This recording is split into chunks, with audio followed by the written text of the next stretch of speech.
بسم اللہ الرحمن الرحیم۔ السلام علیکم۔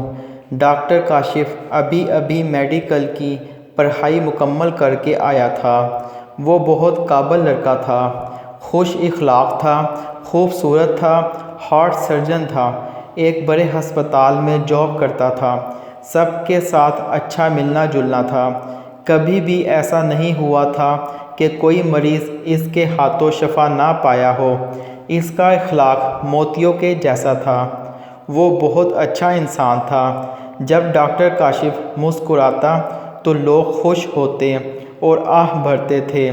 ڈاکٹر کاشف کا اخلاق ایسا تھا کہ کامیابی اس کے قدم چوم رہی تھی۔ ڈاکٹر کاشف کے باپ کا سایہ تو سر سے بچپن میں ہی اٹھ گیا تھا۔ کاشف کی ماں گورنمنٹ ملازمہ تھی۔ ماں نے اپنا خون بیچ کر بیٹا پڑھایا تھا اور ایک بڑی بیٹی کی شادی بھی کی تھی۔ ماں کا خواب مکمل ہو چکا تھا، بس ایک خواب باقی تھا کہ بیٹے کے لیے ایک پیاری سی دلہن گھر میں لانا تھی۔ کاشف کی ماں ہر روز اسے شادی کا کہتی، لیکن کاشف ماں کو کہتا کہ ماں تم کیوں شادی کی ضد لگائے بیٹھی ہو، جب دل کرے گا شادی کر لوں گا۔ یہ بات سن کر ماں خاموش ہو جاتی اور کچھ نہ بولتی۔ کاشف کی زندگی میں کیا ہونے والا تھا، کاشف کی سوچ سے بھی دور تھا۔ ایک دن کاشف کی زندگی میں ایک پرستان کی پری جیسی کوئی لڑکی آ گئی۔ اتنی حسین تھی کہ مانو کہ کوئی جنت سے آئی حور ہو۔ وہ شاید بیمار تھی، لیکن دیکھنے میں بالکل بیمار نہیں لگتی تھی۔ اس کے ساتھ اس کی ماں، بہن اور اس کا بھائی تھا۔ جب ان کا نمبر آیا تو ڈاکٹر کاشف کے پاس آئے اور سلام کیا اور ڈاکٹر کاشف کو بتایا کہ ہم اس لڑکی کا پچھلے 7 مہینوں سے علاج کروا رہے ہیں، لیکن کوئی فرق نہیں پڑ رہا۔ طبیعت دن بدن زیادہ خراب ہو رہی ہے اور بیماری کم ہونے کا نام نہیں لے رہی۔ ڈاکٹر کاشف نے اس کی طرف دیکھا۔ وہ بے بس سی نظروں سے کاشف کی طرف دیکھ رہی تھی۔ ڈاکٹر کاشف نے رپورٹ دیکھی تو اس کے دل میں سوراخ تھا اور ڈاکٹروں نے کہا تھا اگر 2 مہینے تک ٹھیک نہ ہوا تو یہ مر سکتی ہے۔ بس اس کے پاس 2 مہینے کا ٹائم ہے۔ ڈاکٹر کاشف نے اس کا چیک اپ کیا، سب ٹیسٹ وغیرہ لکھ کر دیے اور لڑکی کو کہا دیکھو تم جب تک ٹھیک نہیں ہو سکتی کہ جب تک تم خود ٹھیک ہونا نہ چاہو، کوئی بھی ڈاکٹر تمہارا علاج نہیں کر سکتا۔ لڑکی کا نام سائمہ تھا۔ سائمہ مشکل سے ہونٹ ہلا سکی، آنکھوں میں آنسو تھے، بس اتنا کہہ سکی ڈاکٹر میں مر جاؤں گی نا۔ ڈاکٹر کاشف نے کہا میرے پاس آئی ہیں، آپ یقین رکھیں آپ ٹھیک ہو جاؤ گی۔ بس ڈاکٹر کاشف کو سب بھول کر سائمہ کا چہرہ یاد تھا۔ سائمہ 24 سال کی عمر میں موت سے لڑ رہی تھی۔ ڈاکٹر کاشف نے سائمہ کا علاج کرنا شروع کر دیا۔ سائمہ ہر نئے دن کے ساتھ زندگی کی طرف لوٹنے لگی تھی۔ ڈاکٹر کاشف کا جادو جیسے کام کرنے لگا تھا۔ ڈاکٹر کاشف سائمہ کے دل سے بیماری کا نام نکال رہا تھا۔ سب حیران تھے کہ ہم نے اتنے بڑے بڑے ڈاکٹر سے علاج کروایا لیکن کوئی فرق نہیں پڑا۔ سائمہ کی رپورٹس اب ٹھیک آئی تھی۔ سائمہ کے چہرے پر ایک چمک الگ سے نظر آ رہی تھی اور ڈاکٹر کاشف کو سائمہ سے محبت ہونے لگی تھی۔ اور سائمہ بھی وقت کے ساتھ ساتھ بالکل ٹھیک ہونے لگی تھی۔ ایک دن سائمہ ڈاکٹر کاشف کے پاس اکیلی بیٹھی تھی، کہنے لگی ڈاکٹر کاشف آپ میرے لیے فرشتہ ہیں، میں مرنا نہیں چاہتی۔ ڈاکٹر مجھے جینا ہے اور آپ نے مجھے زندگی دی، میں آپ کا یہ احسان کیسے اتاروں گی۔ ڈاکٹر کاشف نے سائمہ کا ہاتھ پکڑا اور کہنے لگا، سائمہ مجھ سے شادی کر لو، تمہارا احسان اتر جائے گا۔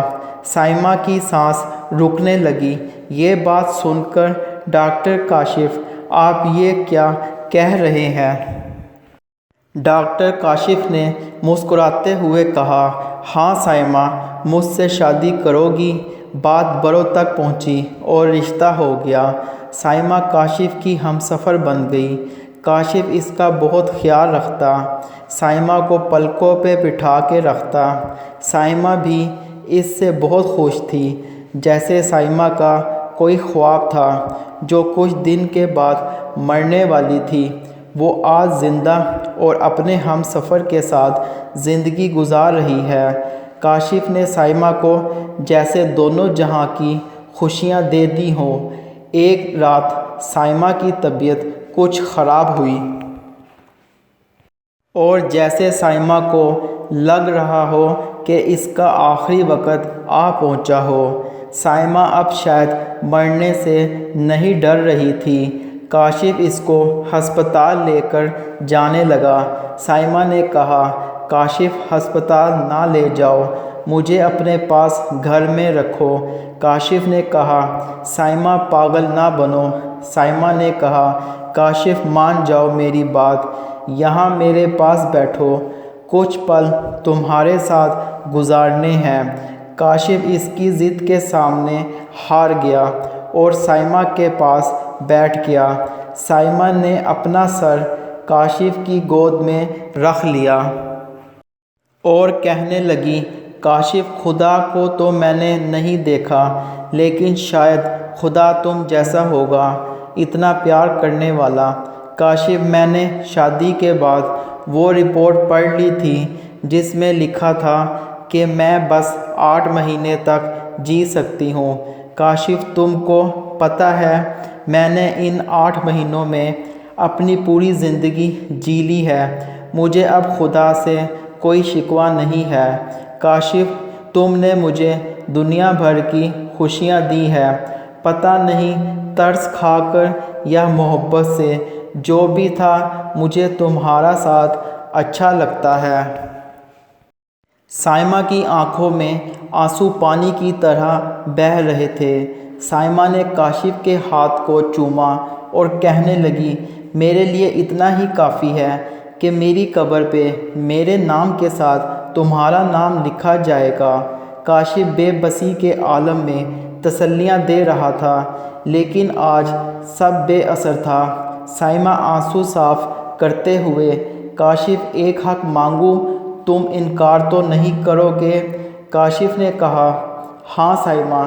سائمہ نے کہا، پاس آؤ، تھوڑے سے ماتھے پہ چومتے ہوئے بولی، جب دوسری شادی کر لو گے میرے مرنے کے بعد تو میرا ذکر کبھی نہ کرنا، اس کے سامنے میری سب تصویریں اتار دینا، میری کوئی یاد سامنے نہ رکھنا، تم کسی اور کی باہوں میں ہوں گے تو مجھے بہت تکلیف ہوگی۔ کاشف، میری قبر پہ آ جایا کرنا۔ کاشف، مجھے تمہارے ساتھ بہت جینا تھا، بچے دیکھنے تھے، ان کا ماں کہنا سننا تھا، لیکن خدا نے اتنا ہی سفر لکھا تھا۔ اس کی آواز آہستہ آہستہ دھیمی ہو رہی تھی۔ کاشف، بہت پیار کرتی ہوں تم سے، اگر ممکن ہوتا تو میں خدا سے سانسیں مانگ لیتی۔ جب شادی کر لو گے، تمہارے بچے ہوں گے تو اپنے بچوں کو بھی میری قبر پہ لے کر آنا، میرے نہ صحیح تمہارے بچوں کو دیکھ سکوں گی۔ قبر میں مردے سب دیکھتے ہیں، میں تمہارے بچے دیکھوں گی۔ کاشف، مجھے جینا تھا، لیکن کاشف اس کا آخری لفظ تھا، آخری پکار تھی، بے بس نگاہیں تھیں، خاموش ہوتی آواز تھی، بے جان ہوتا جسم تھا، سب خواب خاک ہو رہے تھے۔ بچھڑنے میں کچھ سانسیں باقی تھیں، دنیا دھندلی ہوتی نظر آ رہی تھی، ہاتھ سے ہاتھ چھوٹ رہا تھا، آنسو بند ہو رہے تھے۔